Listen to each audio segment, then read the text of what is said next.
دوستو آئیے ہم ہمارے پیارے نبی صلی اللہ علیہ وآلہ وسلم کی زندگی پر نظر ڈالتے ہیں اور ان کی زندگی میں ہونے والے واقعات کو سن کر ان پر عمل پیرا ہونے کی کوشش کرتے ہیں۔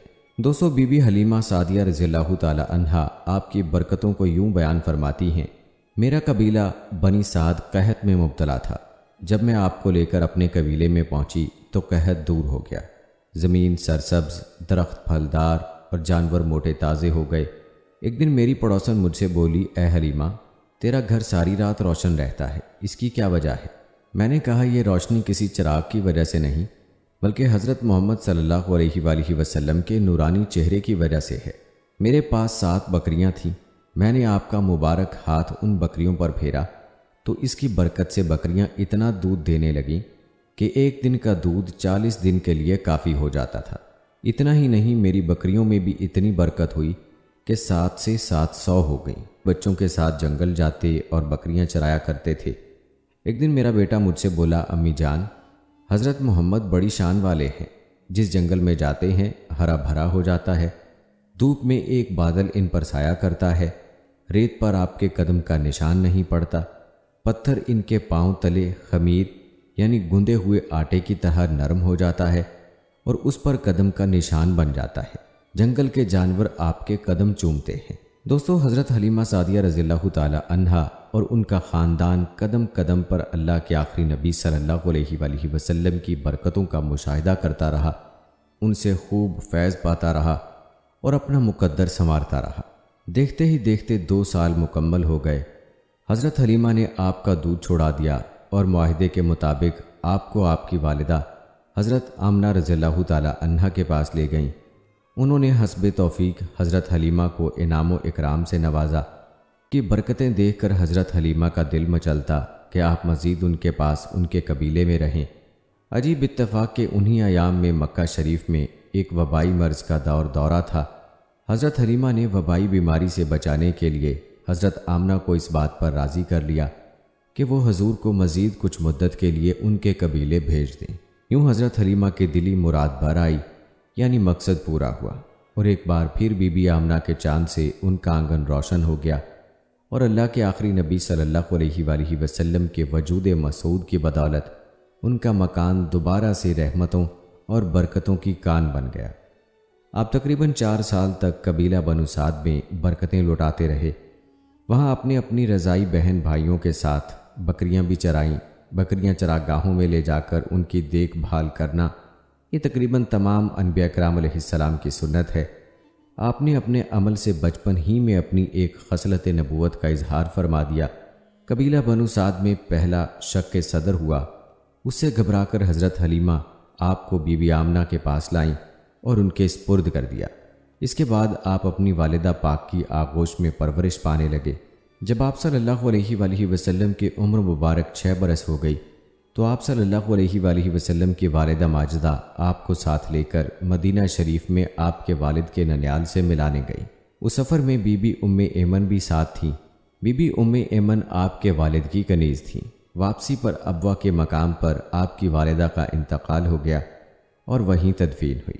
باپ کا سایہ پہلے اٹھ چکا تھا اور اب ماں کی آغوش شفقت و محبت بھی چھوٹ گئی۔ حضرت ام ایمن نے آپ کے آنسو پونچھے، آپ کو تسلی دی اور واپس مکہ تشریف لا کر آپ کے دادا حضرت عبد المطلب کے سپرد کر دیا۔ دوستو اب بات کرتے ہیں آپ صلی اللہ علیہ وآلہ وسلم کے والدین کے وصال کے بعد آپ صلی اللہ علیہ وآلہ وسلم کی زندگی کیسے گزری۔ والدین کے وصال کے بعد آپ صلی اللہ علیہ وآلہ وسلم کی پرورش آپ کے دادا جان کے یہاں ہوئی۔ ان کا نام عبد المطلب تھا۔ یہ مکہ کے سردار تھے، آپ سے بڑی محبت کرتے، ہر وقت انہیں اپنے ساتھ رکھتے، جب کہیں بیٹھتے تو اپنے ساتھ بٹھاتے، کھانا اپنے ساتھ کھلاتے، رات کو اپنے پہلو میں سلاتے۔ سینے کعبہ میں ان کے بیٹھنے کے لیے ایک تخت رکھا جاتا، کسی بڑے سے بڑے آدمی کی مجال نہ تھی اس پر قدم رکھتا، لیکن جب اللہ کے آخری نبی صلی اللہ علیہ وآلہ وسلم تشریف لاتے تو بلا جھجک اپنے دادا جان کی نشست پر بیٹھنے کے لیے آگے بڑھ جاتے۔ جب آپ کی عمر مبارک 8 سال کی ہوئی تو ان کا بھی وصال ہو گیا۔ پھر آپ کی پرورش آپ کے چچا ابو طالب کے یہاں ہوئی۔ آپ کے مبارک بچپن کے متعلق ابو طالب کا کہنا ہے، میں نے کبھی بھی نہیں دیکھا کہ رسول اللہ صلی اللہ علیہ وآلہ وسلم کسی وقت بھی کوئی جھوٹ بولے ہوں یا کبھی کسی کو دھوکہ دیا ہو، یا کبھی کسی کو کوئی ایذا پہنچائی ہو، یا بیہودہ بچوں کے پاس کھیلنے کے لیے گئے ہوں، یا کبھی خلاف تہذیب بات کی ہو۔ ہمیشہ انتہائی خوش اخلاق، نیک اتوار، نرم گفتار، بلند کردار اور اعلیٰ درجے کے پارسا اور پرہیزگار رہے۔ آپ صلی اللہ علیہ وآلہ وسلم 8 سال کی عمر میں اپنے چچا ابو طالب کے گھر ان کی کفالت میں آئے تو یہاں بھی خیر و برکت کی بارشیں ہونے لگیں۔ یہ اپنے بچوں سے زیادہ آپ سے پیار کرتے، اپنی نگاہوں سے اوجھل نہ ہونے دیتے ہیں۔ دوستو، آپ کی عمر مبارک 12 سال ہوئی تو آپ نے اپنے چچا ابو طالب کے ساتھ شام کی طرف پہلا تجارتی سفر فرمایا۔ جب قافلہ شہر بصرہ پہنچا تو وہاں کے ایک راہب بحیرہ، جس کا اصل نام برجیس تھا، اس سے آپ کی ملاقات ہوئی۔ اس نے آپ کو علامات نبوت سے پہچان لیا اور آپ کا ہاتھ پکڑ کر یہ اعلان کرنے لگا، یہ تمام جہانوں کے سردار ہیں، یہ رب العالمین کے رسول ہیں، اللہ کریم انہیں رحمت للعالمین یعنی تمام جہانوں کے لیے رحمت بنا کر بھیجے گا۔ پھر اس نے آپ اور اہل قافلہ کے لیے کھانے کی دعوت کا اہتمام کیا۔ اس دعوت میں اس نے مزید کچھ علامات نبوت دیکھیں۔ اس نے ابو طالب سے کہا، انہیں شام مت لے جاؤ، اگر اہل شام نے انہیں علامات نبوت سے پہچان لیا تو انہیں قتل کرنے کی کوشش کریں گے، لہٰذا آپ اسی مقام سے واپس تشریف لے آئے۔ اس راہب نے آپ کو سفر کے لیے کچھ سامان بھی دیا۔ دوستو، اللہ کے آخری نبی صلی اللہ علیہ وآلہ وسلم تجارت کی غرض سے کئی سفروں پر تشریف لے گئے۔ 10 برس کی عمر میں اپنے چچا حضرت زبیر بن عبد المطلب کے ساتھ یمن کا بھی تجارتی سفر فرمایا۔ آپ نے جو تجارتی سفر حضرت خدیجہ رضی اللہ تعالی عنہا کے لیے کیا، ان میں سے 2 سفر یمن کی جانب بھی تھے۔ چنانچہ روایت میں ہے حضرت خدیجہ رضی اللہ تعالی عنہا نے آپ کو جرش، یمن میں ایک مقام ہے، اس کی طرف 2 بار تجارت کے لیے بھیجا اور ان میں سے ہر سفر 1 اونٹنی کے عوض تھے۔ دوستو، جب آپ صلی اللہ علیہ وآلہ وسلم کی عمر مبارک 25 سال ہوئی تو مکہ کی فضاؤں میں آپ کے لقب صادق و امین ہر طرف گونجنے لگے۔ شہر مکہ کی ایک معزز اور مالدار خاتون تھیں جن کا نام تھا خدیجہ۔ انہیں ایسے امانت دار شخص کی ضرورت تھی جو ان کا مال ملک شام لے کر جائے اور وہاں فروخت کر کے نفع کما کر لائے۔ آپ کی امانت و صداقت کی شہرت جب حضرت خدیجہ تک پہنچی تو انہوں نے آپ کو پیغام بھیجا کہ آپ میرا مال تجارت ملک شام لے کر جائیں، جو معاوضہ میں دوسروں کو دیتی ہوں آپ کو اس کا دگنا دوں گی۔ آپ نے ان کی یہ درخواست قبول فرما لی اور تجارت کا سامان اور مال لے کر ملک شام روانہ ہو گئے۔ اس سفر میں حضرت خدیجہ رضی اللہ تعالی عنہا کا غلام میسرہ بھی آپ کے ساتھ تھا، جو آپ کی خدمت اور دیگر ضروریات پوری کرتا تھا۔ ایک بار پھر جب آپ صلی اللہ علیہ وآلہ وسلم ملک شام کے مشہور شہر بصرہ پہنچے تو وہاں نستورہ راہب کی عبادت گاہ کے قریب قیام فرمایا۔ وہ راہب میسرہ کو پہلے سے جانتا تھا، اسی بنیاد پر وہ اس کے پاس آیا اور آپ کی طرف اشارہ کر کے کہنے لگا، یہ کون ہیں جو اس درخت کے نیچے اترے ہیں؟ میسرہ نے جواب دیا، یہ شہر مکہ کے رہنے والے ہیں، بنو ہاشم سے تعلق ہے، ان کا نام محمد ہے اور لقب امین ہے۔ راہب کہنے لگا، سوائے نبی کے آج تک اس درخت کے نیچے کوئی نہیں اترا۔ پھر اس نے پوچھا، کیا ان کی آنکھوں میں سرخی رہتی ہے؟ میسرہ نے جواب دیا، ہاں، اور وہ ہر وقت رہتی ہے۔ یہ سن کر نستورہ کہنے لگا، یہی اللہ کے آخری نبی ہیں، مجھے ان میں وہ تمام نشانیاں نظر آ رہی ہیں جو توریت و زبور میں پڑھی ہیں۔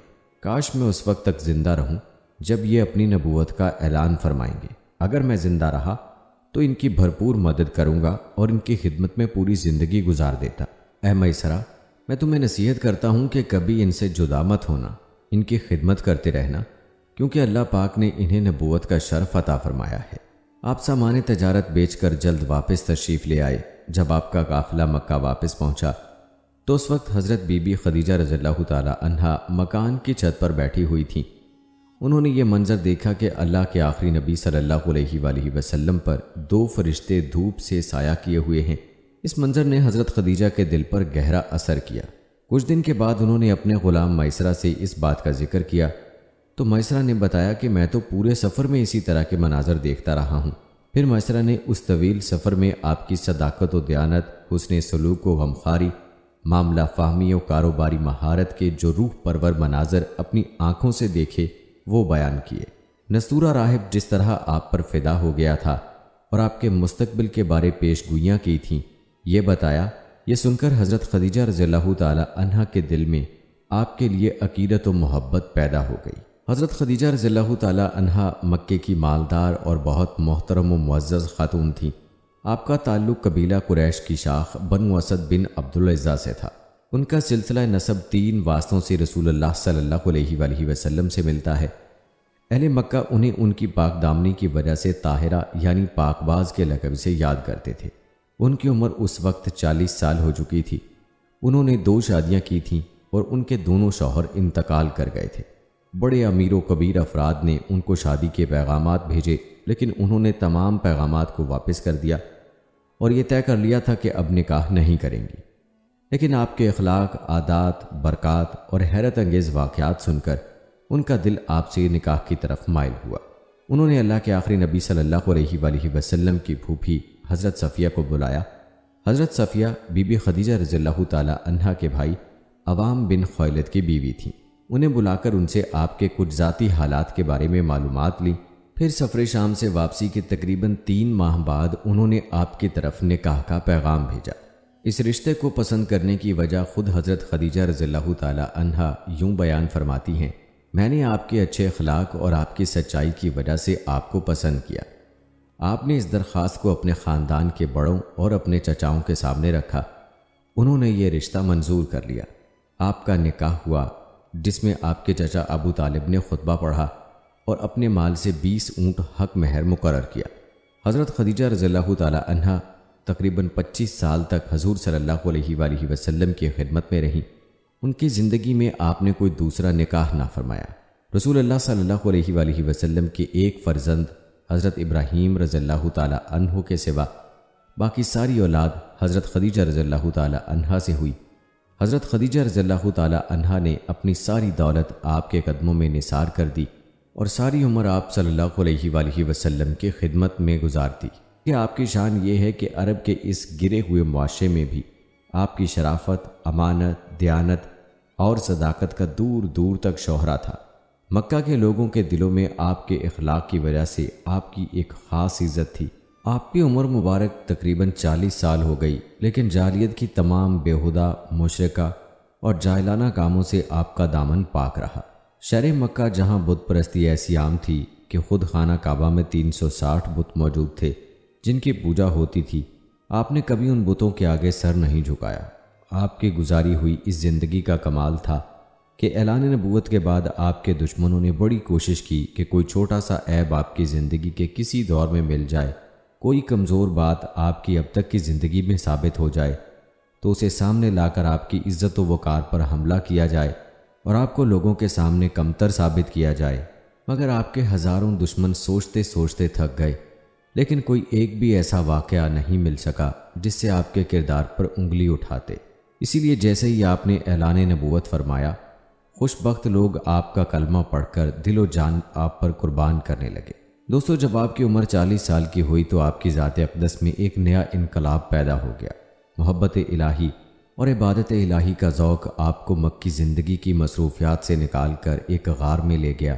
وہاں آپ اکیلے رہ کر اللہ کریم کی عبادت میں مگن رہتے۔ کعبہ شریف سے تھوڑی دوری پر واقع غار حرا میں کئی دنوں کا کھانا پانی لے کر تشریف لے جاتے اور غار کے پرسکون ماحول میں عبادت اور غور و فکر میں مصروف رہا کرتے تھے۔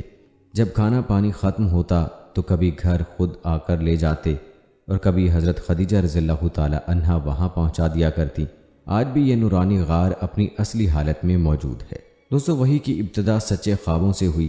آپ رات کو نیند کی حالت میں جو خواب دیکھتے، بعد میں اس کی تعبیر یوں واضح ہو جاتی جیسے دن کا اجالا اور سورج کی روشنی۔ 6 ماہ اسی طرح گزر گئے۔ رمضان کے مبارک مہینے میں جب آپ معمول کے مطابق غار حرا کی تنہائیوں میں گوشہ نشین تھے کہ ایک رات تمام فرشتوں کے سردار حضرت جبرائیل امین علیہ السلام نے رب کا پہلا روح پرور پیغام بصورت وحی آپ تک پہنچایا۔ پھر کچھ عرصہ وحی نازل ہونے کا سلسلہ بند رہا۔ کچھ عرصے بعد آپ کہیں جا رہے تھے کہ کسی نے یا محمد کہہ کر آپ کو پکارا۔ آپ نے آسمان کی طرف نظر اٹھا کر دیکھا تو حضرت جبرائیل علیہ السلام جو غار میں آئے تھے اب زمین و آسمان کے درمیان ایک کرسی پر بیٹھے ہیں۔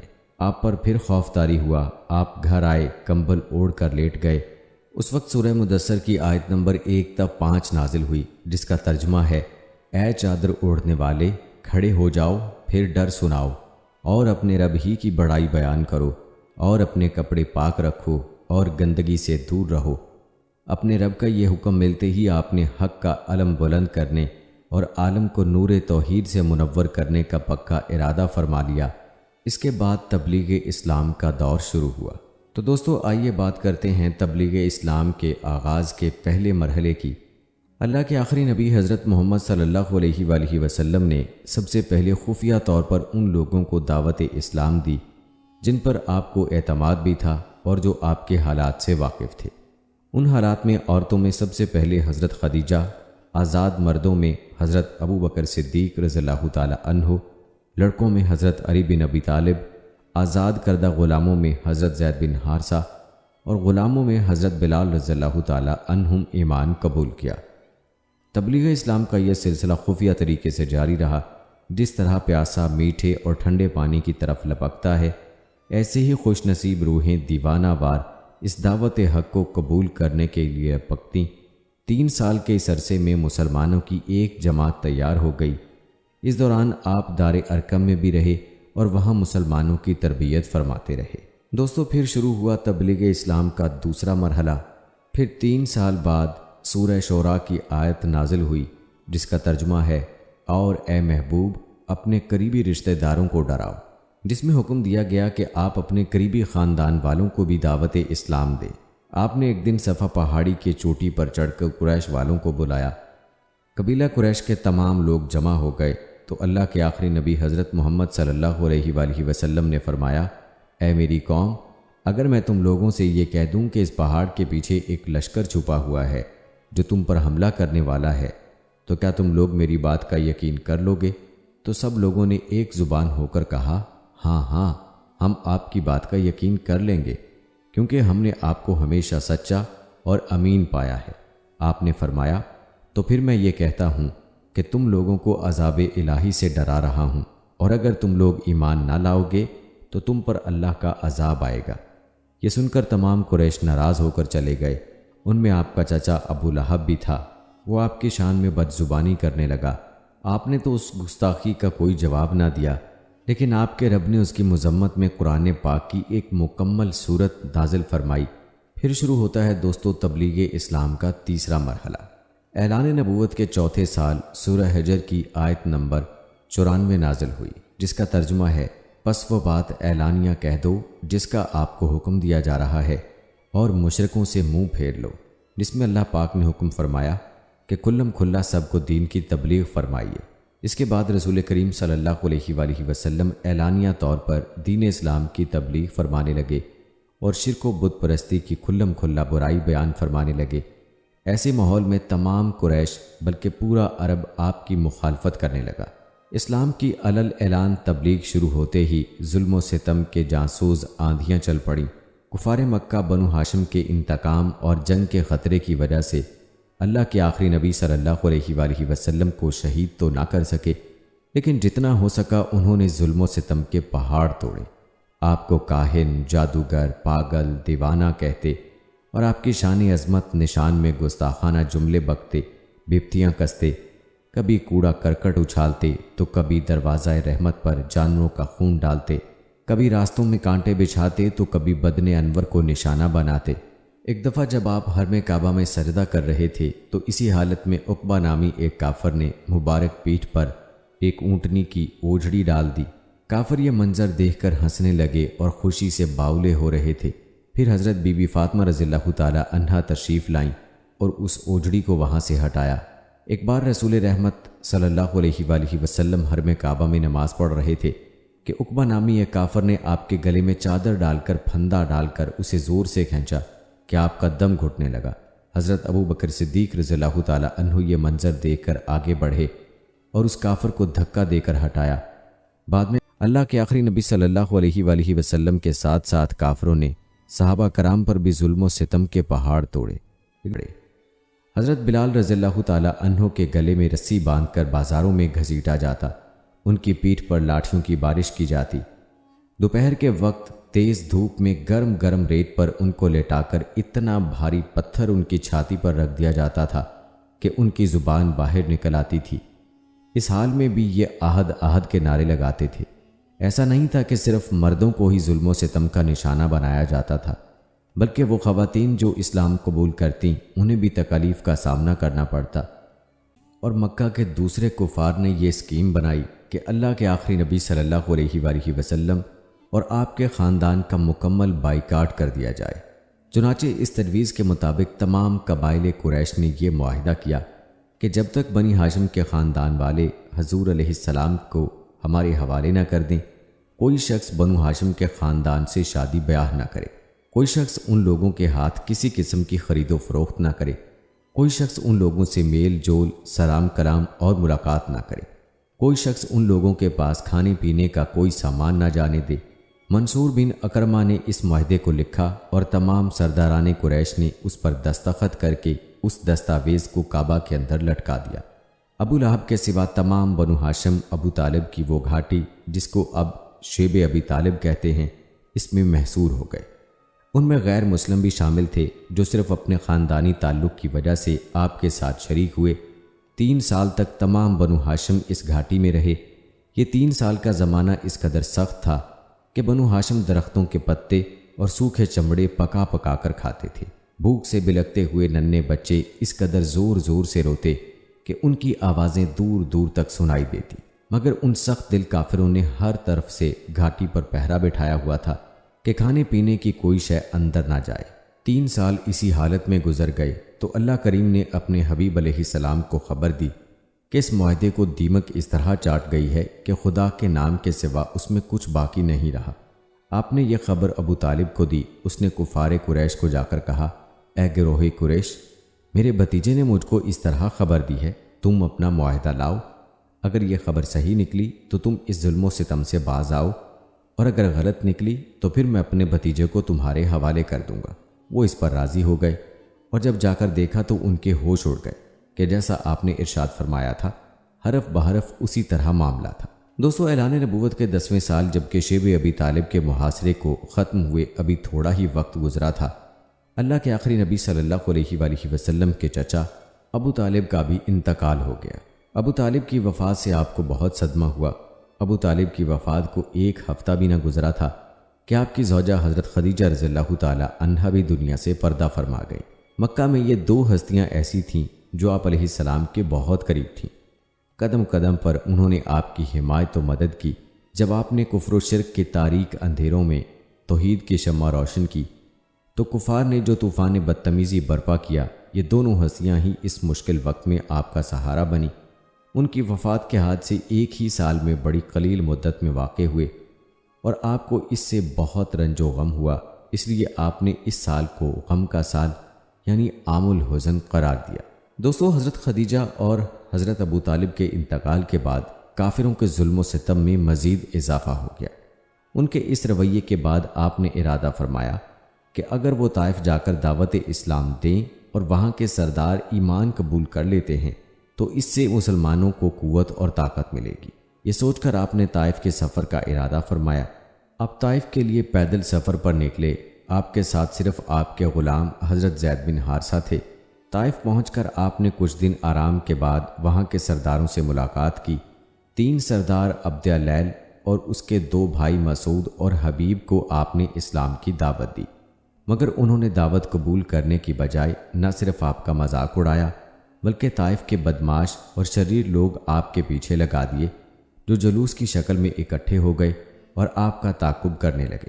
یہ لوگ بپتیاں کستے، نازیبا جملے کہتے اور اپنے بتوں کے نعرے لگاتے ہوئے آپ کے پیچھے لگ گئے اور آپ پر پتھر برسانے شروع کر دیے۔ انہوں نے اللہ کے آخری نبی صلی اللہ علیہ وآلہ وسلم کے مبارک قدموں کو نشانہ بنایا اور اتنے پتھر مارے کہ پاؤں مبارک زخمی ہو گئے اور خون بہنے لگا۔ اتنا خون بہا کہ آپ کے جوتے خون سے بھر گئے۔ آپ کے غلام حضرت زید بن حارثہ رضی اللہ تعالی عنہ آپ کو پتھروں سے بچانے کے لیے خود آگے آتے اور پتھر اپنے بدن پر لیتے، جس سے وہ خود بھی لہو لہان ہو گئے۔ جب آپ درد کی شدت کی وجہ سے بیٹھ جاتے تو کوئی شریر آگے بڑھتا اور بڑی بے دردی سے آپ کو جھٹکا دے کر کھڑا کر دیتا اور چلنے پر مجبور کرتا۔ جب آپ چلنے لگتے تو یہ ظالم پھر آپ پر پتھر برساتے، گالیاں دیتے، تالیاں بجاتے اور ہنسی اڑاتے۔ آخر کار آپ نے زید بن حارثہ کے ساتھ قریب میں موجود انگوروں کے باغ میں پناہ لی۔ یہ باغ مشہور کافر اور آپ کے دشمن عتبہ بن ربیعہ کا تھا۔ آپ کی حالت دیکھ کر وہ بھی آپ کو رحم بھری نظروں سے دیکھنے لگا۔ اس نے آپ کے لیے اپنے غلام کے ہاتھوں انگوروں کا خوشہ بھیجا جو آپ نے قبول فرمایا۔ آپ کی باتیں سن کر انگور لانے والا نصرانی غلام عداس آپ پر ایمان لے آیا اور آپ کے ہاتھ پاؤں چومنے لگا۔ دوستو، بہت عرصہ گزر جانے کے